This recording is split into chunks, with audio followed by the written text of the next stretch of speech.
The spirit of the Big Phat Band continues. Welcome to the Big Phat Pod with hosts Vangie Gunn-Goodwin and Andrew Kesler.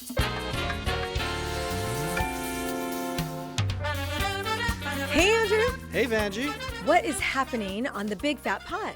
Well, today we're talking about track number 1 off the new Phat Band album, 25 Years of Phatness. Yes. Song is called Sing, Sang, Sung. 25. All right, let's rock. Yes. Hey, everybody. I am Vangie Gunn-Goodwin, and I am the wife of Gordon Goodwin, and now the leader of the Big Phat Band. Yes, you are. I'm Andrew Kesler. I'm an arranger, orchestrator, and music producer, originally from Canada and now in Los Angeles. Yes. And We're doing this. I like to learn a little bit more about your background. I think our listeners would really appreciate knowing just some of your musical story. So where did it begin? Oh, my goodness. We want to go to the beginning. Okay. Within reason. Okay, within reason. Let's see if I can do the 2-minute countdown. I was born into a musical minister family. My dad was pastor. My mom was the music minister. And right around 4 years old, my mom could tell I could sing. And she said, "You're singing in church." So she plopped me on stage, and I sang "Jesus Loves Me." And I literally have a memory of that. Wow. Isn't that crazy? That's nuts. Not the whole song, but I do remember standing on stage and just kind of holding the mic. And I was a lot more shy at that point than I am now. And I remember singing, and, of course, little kids, when they sing, everybody's like, "Ah," So I kind of got the bug. But then here's another crazy thing. My family became a traveling evangelist family for about 1.5 years of my life. We sold everything, moved into a motorhome, and we traveled around the United States. We were that family. I had no idea. Wow. Yeah. I know, crazy, right? That's a whole separate podcast. It totally is, man. Oh, man, yeah, we're not going to go there yet. So, Dad would preach. Mom would play during his preaching, and then I would get up and sing with my mom and dad at a certain point, and then sing at the end. And my brother kind of sang, and we lived that life. It was interesting. I look at it as setting me up for the freelance life anyway, because I started at 7 years old, so just being able to figure it out. And then we did that about 2 years, and then all through middle school, high school, college, I sang, got my degrees, all the way through my master's degree. And just singing any style? Yes. In high school is when it kind of all started to emerge, who I loved and what I loved. I loved, and still love disco. Right? Disco's awesome. I love disco. Donna Summers. Oh, my goodness. And, of course, Chaka Khan. I already talked about her.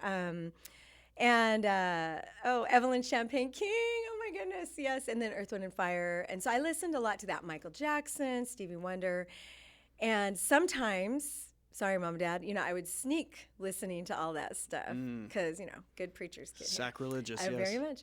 And, but that kind of shaped my style and who I was and who I am as a singer today. I didn't really dig in on rock until my mid-20s and realized how much I love rock. There's an energy that's kind of only found in rock, coming as a formative rock. Rock was my first genre, I shall say. Yeah. But that's crazy. But then, because you're also doing all the session stuff, so you're reading and you're blending, so it's kind of.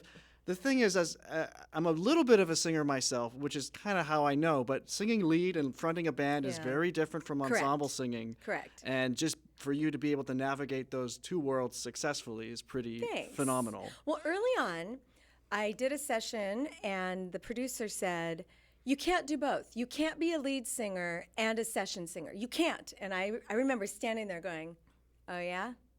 I'll prove you wrong." And it kind of became my whole life's goal, is to be able to do both, because I want to do the lead thing. I love it. I love being on stage and in front, but I love session singing. So I had to learn to pull my tone back and to blend. At another session right around then, a producer said, "Can't hide Vangie in a track." And I remember I was like, but it taught me a lot. And I had to learn to really listen. Yeah. And what's coming out of here and what I hear here, they have to match up. And I have to be able to morph my tone, timbre to work in the group.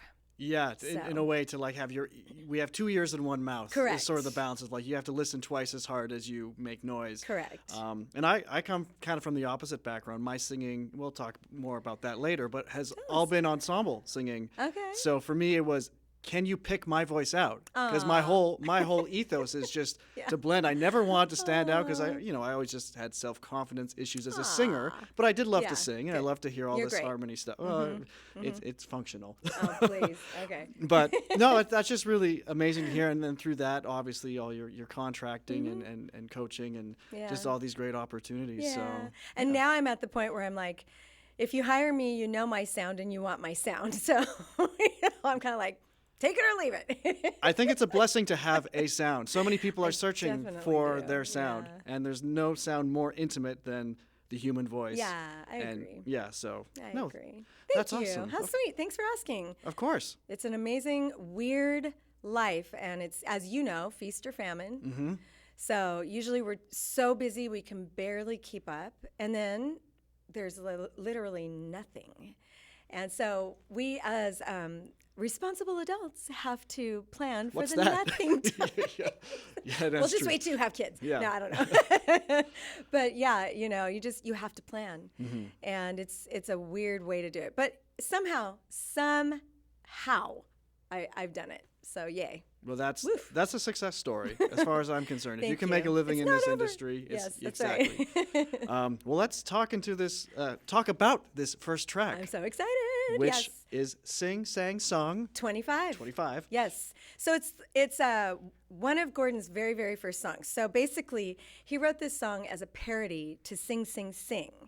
And the reason he did it is to help him get a record deal. Mm-hmm. But he knew how important a familiar sound is to help pave his way. And you have to educate your audience. You kind of do. Yeah. I know. So he got the record deal because of Sing Sang Song, and that song has just still remained one of the biggest calls for the audience, or from the audience. It was his theme song, his opening song for the radio show for the whole 8 years, I think it was. It's kind of become a theme song for different openers. I know that Doug McIntyre played sections of it. I'm pretty sure it was that song for his radio show.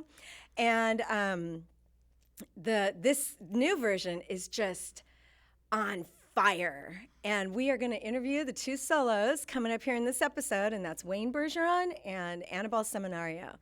It's fantastic. Yeah, let's listen to a bit of this, okay? Yes. Shall we?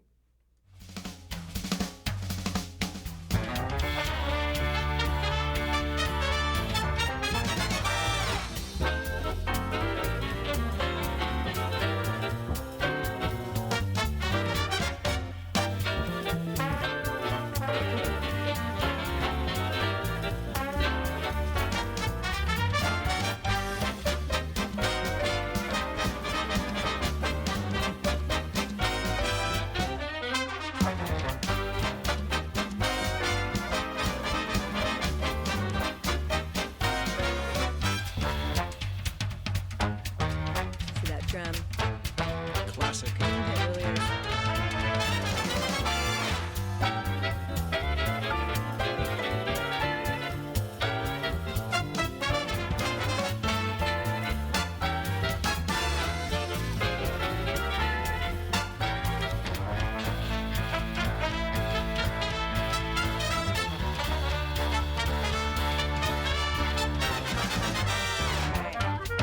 Yeah, we'll talk about that solo later. There's just something about that song. It comes in right after our big opening little shtick thing that we do, you know? And when Ray just, it just, the whole audience gets like, you know, so I mean, it's that pretty great. groove was from, I mean, Sing, Sing, Sing came out in like mid-30s maybe? Sing Sing Sing came out mid-30s, Yeah. yes. And Sing Sang Sung, the first one, let's see, in the early aughts? Early aughts, late, yeah. It's just crazy how that drum groove is so contagious. Yes. I mean, Ray plays the crap out of it. But it's, and listening to this harmonically, Gordon is very much staying in the lane of that kind of writing. Glenn Miller, you know, all that sort of thing, where it's, you know, minor six and diminished sort of passing things. And just like the way they're playing it, they're playing it appropriately to the style, but the way that it's kind of ornamented, and maybe some of the blendings and everything. Yeah. They it kind of gives a taste of what Gordon's does. So like it really does. Because you want to hear the melody. Correct. You want that to be clear, and then as you restate it, you always want to do something a little bit different with it. So say, for example, with the first melody here, we have the reeds taking it, and we're in the key of, I think, G gets the start. Right.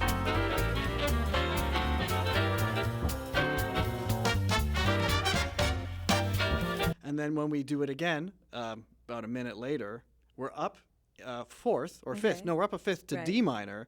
So saxes and reeds are able to play much higher, which already kind of pokes out. And with that happening, we also have the brass being a little bit more, filling the spaces and being more punchy. So that sounds like this.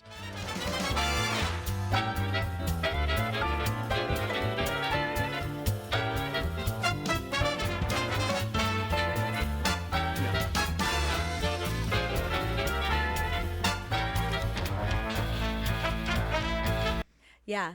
And right there, that key change and the way the horns sound right there, or the reeds, it feels more reminiscent to the older version right there. It really does. But then, of course, when we hear the trumpet section, we're like, oh, nope, that's Phat Band. Yeah, no, exactly.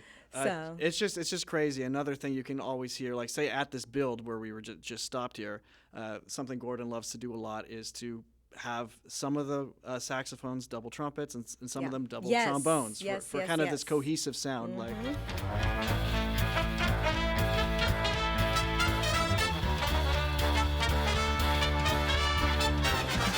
Sometimes you think, oh, it's just the trumpets going up there. It's like, no, the altos are there too. And, it's just a really nice cohesive thing. So the sections are having their own individual identity, but then they're also kind of blending in and out. Correct. And piggybacking on that, Gordon talked a lot about that with this album. You'll hear it in future songs that we talk about where there's a phrase. And so let's say, like we just heard that the saxophones will play it, and then the trumpets, and then the trombones, and they pass it to each other. Yeah. And it's so cool because it's the use of repetition without it feeling repetitive. Yeah, and the different timbres and also the different octaves. Right, It's just hot potato. It's really what it is. But Gordon was so brilliant at that. Yeah. I often asked him, I go, why'd you choose piccolo and guitar? And he goes, I like how they sound together. I think they complemented each other. And so and it honestly does. And that's again in a future song. So he's brilliant. He and you don't, as a listener, unless you're like us, you don't always catch all that. You just love it. Yeah. You love it, and it pumps you up, and it makes you happy and excited. And you mentioned something about melody. I always said that Gordon was the king of melody. He is. He really is, and we'll hear that more and more in every song this season. All right, I think we're going to bring on our guests now to talk about Sing Sang Song 25. That's right. That's right.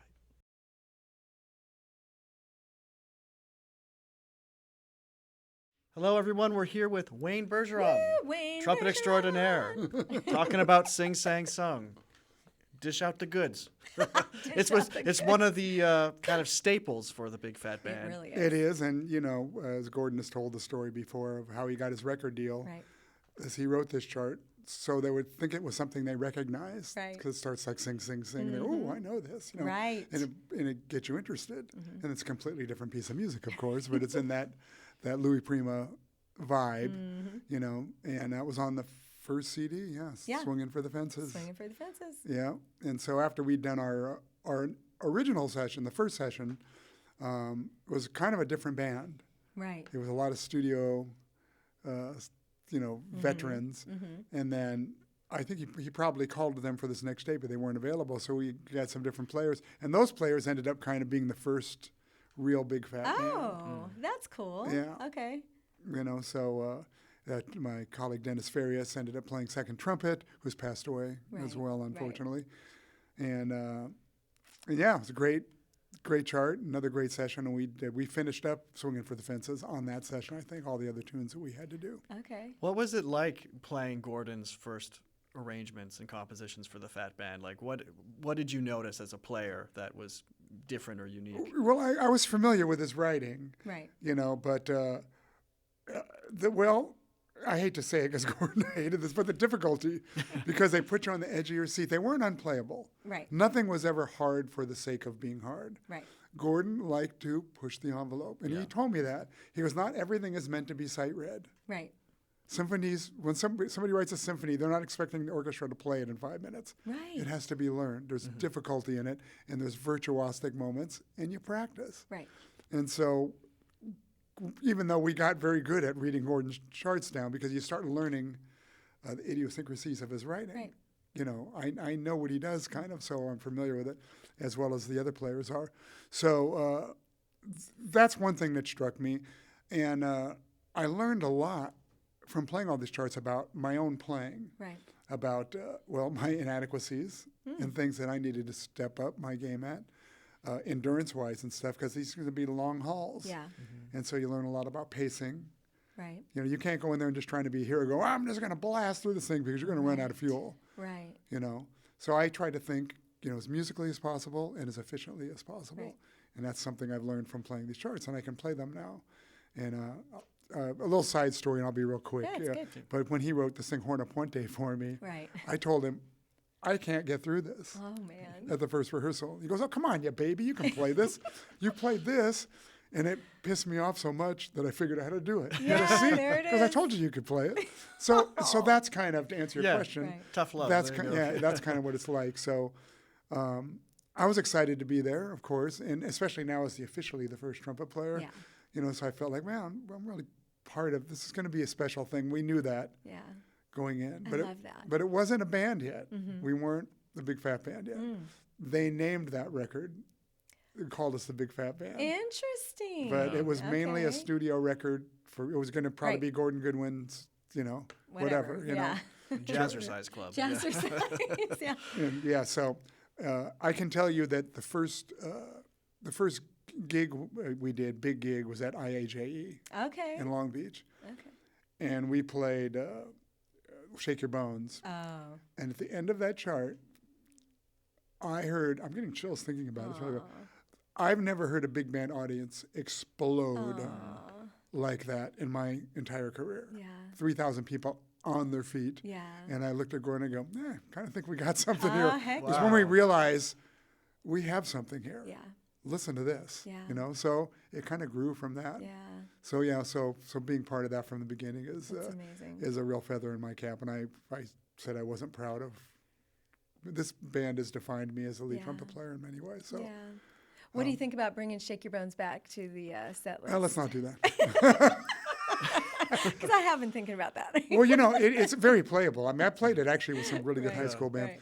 But I we probably have to rehearse. Oh, yeah, I know. Because We'll all those talk. players are gone. I know. That played that chart. They're no longer in the We'll band. talk later about it. How did it feel to approach Sing Sang Song 25, Yes. having now been a band for 25, 26 years, the re-recording? Well, in my opinion, it's even better. Yes. Because the band is a unit Correct. and not a studio band. Even though that band was obviously fantastic. Right.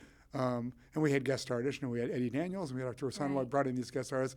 Now we're a band, so the Right. solos are within the band, and so that makes it kind of fun and special too. And I think I listen to it and I go, it's better. It's that bad. We're seasoned. It's on fire too, Yeah. man, and Yeah. it's perfect for the first song of the album. Yeah, I you think know? so too. It's got Your solo though, come on. All right, play just a touch of it. Yeah, okay, let's get a little bit of Wayne action coming up Just, here. yeah.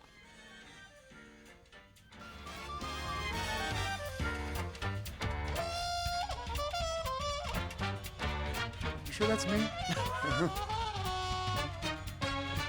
Decided to go with plunger mood. Yes, here, that's good. Yeah, I've listened to that so much that I think I could sing along with it. Well, it came out pretty good. Yeah, I did a couple of other different versions, open, Yes. and then I was going, this Louis Prima thing, this just needs to be plunger. So I think that's the right It's so vibe good. for it. So anyway, thank you. It's so Yeah. good. I have to say one kind of fun thing for me backstage, as a vocalist, I warm up all day long on the day of sessions and live gigs.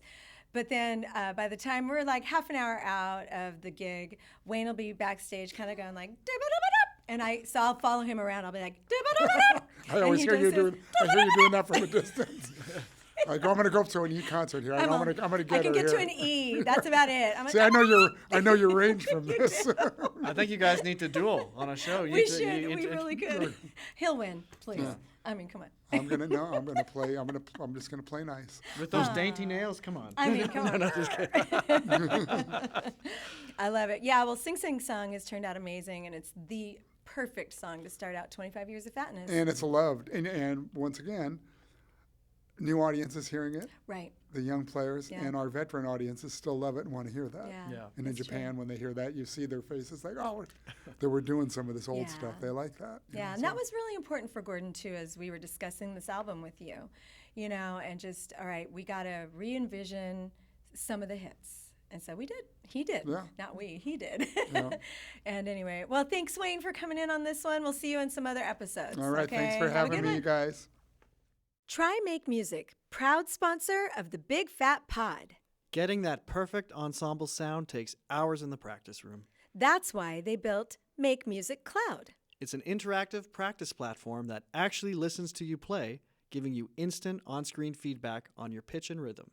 With a massive library of big band charts and all your Gordon Goodwin favorites, it's like having a world-class rhythm section right in your living room. I wish we had this when I was coming up. Seriously. Big Fat Pod listeners can try Make Music for free at makemusic.com/bigfatpod. That's makemusic.com/bigfatpod. Go Well, visit.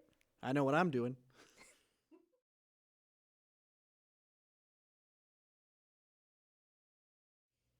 So excited to be with my partner in crime here, Anibal Seminario. It's the first time I've heard him giggle. Hello. Well, that was different, Now we're good. I call him my son. He is one of Yes. my sons. But he Like, is, yeah, I mean, come on. Then we must be brothers. Yes, you I are guess. brothers. I can see the resemblance. Yes, absolutely. Or Yeah. maybe And I'm the sister. I don't know. Watch out. Watch out. Yeah, Annabelle and I cut it up a lot on stage. Yeah. To the point where I'm like, I should probably be careful. Yeah. Don't encourage it. Right, your wife even said that. Oh, don't encourage Oh yeah. it. You don't. Yeah. Yeah. Problems. But it's really fun because you add the energy even on stage, but you know how to bring it. Man, you put that horn to your mouth and all of a sudden it's like, oh, Yeah. okay. And so that's why we're here. We're talking about your solo, brilliant, masterful solo, clarinet solo Your on primary instrument. Yes, sir. on Sing Sang Sung. Mm-hmm. So talk about it. Yeah, I mean, when the session was coming up, Gordon, called me, and I was sure that Eddie would record it, Right. and it made sense because that's what I knew, and I love Eddie Daniels. And he called me, and he's like, "How do you feel about doing the solo?" And I was like, I feel very scared about it, but if you really think I'm the person for it, like, I'm happy to do it. Right. Given that. Besides Eddie, there's also like Brett, who we did the episodes with. There's Sal in town. So I was just very surprised. And then we did a family trip to Mammoth right before it. So by the time we got back, he was like, "Hey, I need it fairly soon. Can you get it done?" And it's like, "I haven't practiced." "All right, I'll try." So I practiced for like one night, given that we always play it live. And then I went to, my school at IBC, and I recorded 3 takes. And I was like, "Oh, man. Like, I hope he likes them." And I sent them. And the very next morning, I think it was like 6 a.m., texted me like, "Dude, amazing. Which one's your favorite?" And I was like, "All right, great." So I'm like, "I like number 3. And he's like, "Yeah, like Vangie and I were listening to them, and we love them, and just thank you, blah, blah, blah." And I call Marcy, my wife, and I'm like, he actually liked them. Wow. And it's pretty surreal to, record it with the Phat Band, and then now be able to say I did the solo, given that my idol, Eddie Daniels, did it first. Right. It's, again, I've been very blessed to know you, to know Gordon, and to have that, gateway to more experiences. This So. is the epitome of an LA moment. It is. Yeah. Like this is kind of like the one place where this stuff, that feeling, that connection, and like carrying the lineage in some way, it kind of happens here. It does. In that way, especially with recorded music. And without looking for it, because Yeah. we talked about it before. Like, I think he valued talent, Yes. but also like the human part of it was so important, and being respectful, being funny, but knowing the limits, which is something I struggle with quite a bit. But I always felt from the day he let me play Sing Sang Song, you know, he made me feel like, all right, this is gonna be my chart. Yeah. And that was something very cool to feel like. You know, there was never a note. There was never like, hey, play it this way or change. No, it was always, all right, play it and do your thing. And I think, again, I seem to take it for granted. I wish I would expressed it more to him, like, hey, how thankful I am. I think I did it enough, but it's never enough. Yeah. Correct. You know? Yeah. So, but yeah, super excited. And So what I love about it is your classical training is definitely evident in your playing. Every Sure. note, it's note for note accurate, incredible, fast. The articulation's amazing. The pitch control. That, Ooh. seriously. Yeah. But your nod to the style, No. the Louis Prima, right? No. And you're there, but then it's yours. Yeah. It's Anibal. Yeah. And It's a bit of a genre informed, like you I love use it. the language, you know, minor six, all that sort of stuff. And then Oh, wow. All right. Yeah. Yes. Yeah. I mean, I'm classically trained. Right. And that's why I love talking to Brett because we kind of share that same background. And it's evident for me when I listened to Eddie Daniels when I was first starting on clarinet. Him and Paquito Rivera, they're classical clarinet players, but only through technique. Right. The language of jazz, the way you articulate, the way you do the stylistic things that are not supposed to be on clarinet, they do it. Right? And again, moving to LA, being fortunate to study with Sal and other folks like Jay as well, you learn through it, and then going to the Phat band, you learn even more. Yeah. So I always just apply it to clarinet because I'm very aware that not many people choose to do that. And for me, it's quite the opposite. If I could only play clarinet, I would be more than okay burning my saxophones away Oh my goodness. so passionately. so you say kind of these techniques that aren't necessarily in classical or orchestral clarinet. Do you need like a specific mouthpiece or reed like that kind of plays well to let you do that? You can do it on anything. Yeah. But that's because I'm a clarinet player. And that's something Gordon and I talked quite a bit. You know, it was always clarinet. Like, it wouldn't make sense to him. But then it makes sense to me because I played it for like 7 years without playing anything else. Yeah. Like, I literally just played clarinet. And the more clarinet I play, the less I can play saxophone. So I need to, it affects my saxophone playing. Yeah. Because, you So know. I want to nod real quick to Rhapsody. Oh, jeez. So that's another one, even though it's not on this album, but since we're talking about Thank God it clarinet, wasn't. I know that's when you do, yeah. So just really quick, it all applies, but talk about your your approach, your nerves on that one as you walk into it. It's scary because I feel it's the one true solo. Right. Like, literally no one is playing. Right. And boom, silence, play. Yeah. And then freaking Ryan turns up the clarinet on the mix. The first time we played it was, I think it was Palm Springs. Oh, in that big theater? Yeah. And man, Wayne came up. It's like, Yeah. you gotta be all right, dude. It's Yeah. like, I don't think so. It's like, don't even worry about it. Just play. You right. know, and again, there's something magical about the Phat band. I've been extremely nervous through it, and it always seems to just work out. It does. But again, it's that level of trust of like, if he told you to play a solo, you couldn't mess up. Yeah. Correct. Well, the You know. standard's like really high, obviously, Yeah. like the highest in the band. But I also don't think it's like a vibe check like some other bands, which Right. is, you know, for those that don't know, have never played in bands, it's like you're someone new stepping in, and it's in a way it's like people giving you the cold shoulder, being like you really have to earn your spot. Right. And I think that is to be expected to a degree, but sometimes it can be kind of really from a dark place, which isn't so great, as opposed to like, no, we're just letting you know this is where the standard is, and we believe you can do it. Right. You know, like encouraging. I think the band is so good that when someone comes in, you know, it might be great, or it might be like, okay, and it worked out. It only takes like 3-4 notes for us to look at each other and be like, no vibe check, and just being like, Yeah. this is how it's gonna be. We're good. Yep. Right. Like, because we're used to something already. Right. You know, and even more so now after Gordon's passing, it's like it needs to be on auto mode. There cannot be a mistake. Correct. It's set a certain way. So yeah, absolutely. There's no vibe checks because we don't need that. Right. It wouldn't be helpful to the culture that's already established. It's too good. It's too virtuoso. It's Yeah. full of legends. There's no room for those type of things. I love that. And it's good you said that because I do believe the culture is changing different generations, the industry is looking different, and it is kind of good. Like, it's good to carry on some tradition, like some of the more old school things, kind of the way of learning and Absolutely. stuff. But there is some trash to be taken out of with some of the approach. I think with some of the absolutely. older stuff, which just isn't really conducive. Because I mean, we all get into music because it affects us in a way, and it allows us to express ourselves in a way that nothing else can. So even if we're very much working musicians in this industry, like, it really does come from a place of love. And the last thing you want to do is spend your career doing the thing that you used to love that now has been tainted by all this bad energy or politics or whatever you call it. Right. So I'm glad that's, not the thing. No, it really isn't with the Phat Band. I think we felt, not the vibe check, that's not it. We felt the tension after he passed in their first couple of gigs. Yeah. It was sort of like, That tribute was what rough. are we doing? The tribute was really rough. It was just like, Yeah. we had like a few questions. It's like, hey, what about this measure? And we're like, oh, the person that wrote it is not here. Like, who knows this chord? Oh, no one knows this chord. It's just we're being on auto mode. Yeah. You know, That was and- weird.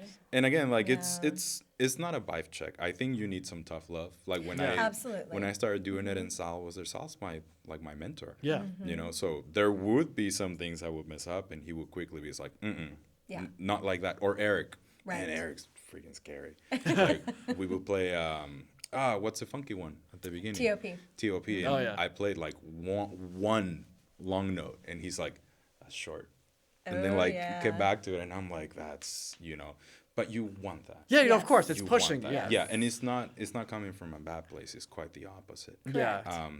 But that's why the band sounds the way it does. Correct. Yeah, you can't be babied in this band. No. But it's that thing of like, tough love is probably the best way to say it, or just be like, I'm just going to be straight to the point, as opposed to Literally, yeah. talk around. No Yeah. need to Right. talk. They would play, and that would be. Well, the thing all is, we don't needed. have time. Yeah. We're doing so many songs at a high level. We don't have time to baby anybody or to vibe anybody. It's like, Yeah. fix it, Show tough up love, to the- let's go. And like, And people don't realize we don't We don't rehearse every practice. week.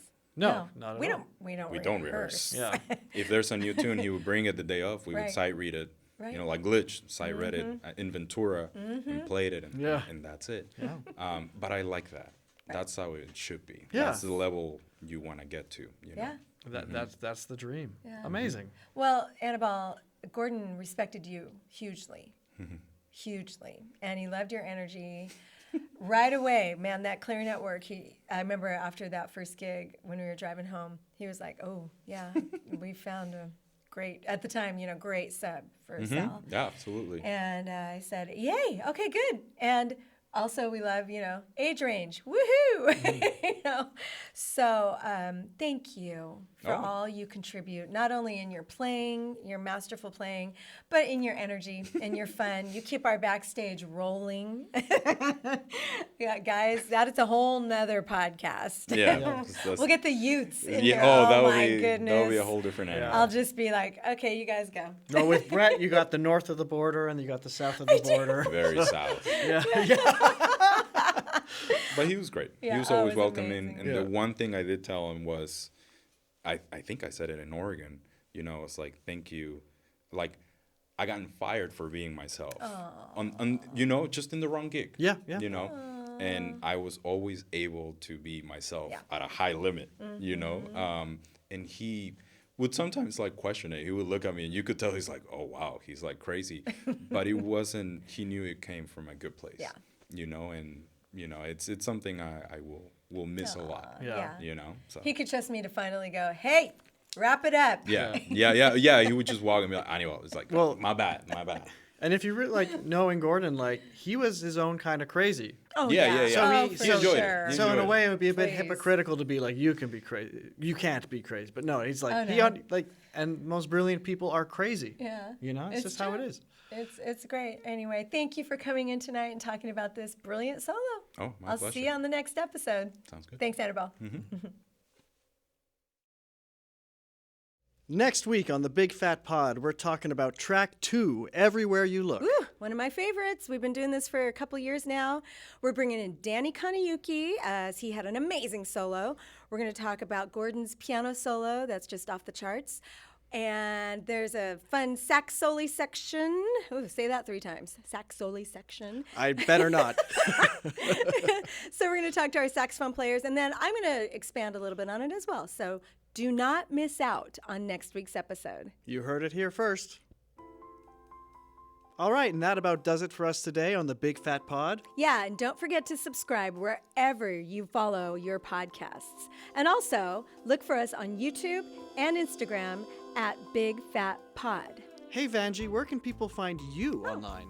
They can find me at Instagram, Facebook, YouTube, wherever at Vangie Gunn, and that's Gunn with 2 N's.